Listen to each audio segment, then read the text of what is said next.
Le pont de Dzoumogné a été durant des années une zone d'affrontement.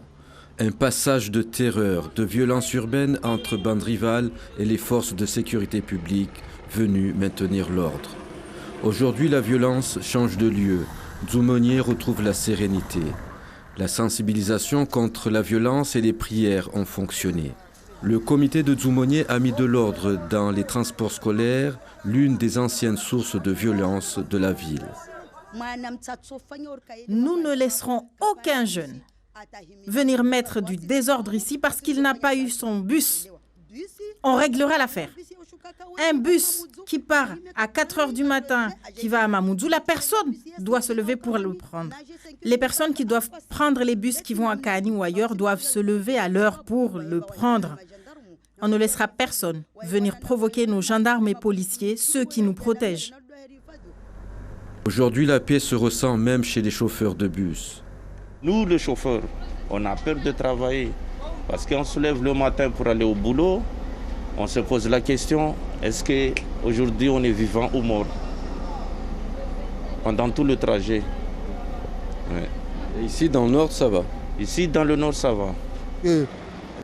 Depuis que les deux groupes de délinquants ont été éloignés de la commune, les enfants prennent le bus les matins et retournent sans embûche.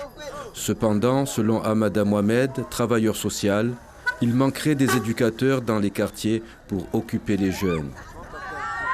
L'animateur d'un quartier, c'est le cœur des enfants. Ce que je souligne là, parce qu'actuellement je suis éducateur aux femmes Maïcha, éducateur social. Le peu que je donne peut-être, c'est à cause de ça, que les enfants comprennent. Moi, ce que j'aimerais dire, que cette commune de Mayotte recrute des animateurs, des éducateurs dans les différents quartiers de Mayotte. Un calme apparent règne également dans la commune de Koungou, grâce à des actions d'accompagnement et d'insertion.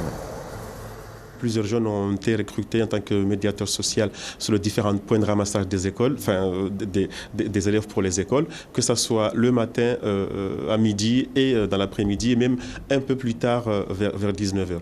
Cela amène un petit peu de sérénité au niveau des jeunes qui se reconnaissent entre eux et qui se respectent. Donc les petites bagarres entre jeunes ont presque disparu. Une baisse significative d'actes de violence dans le nord, une simple apparence, va-t-elle perdurer dans le temps? Seul l'avenir le dira.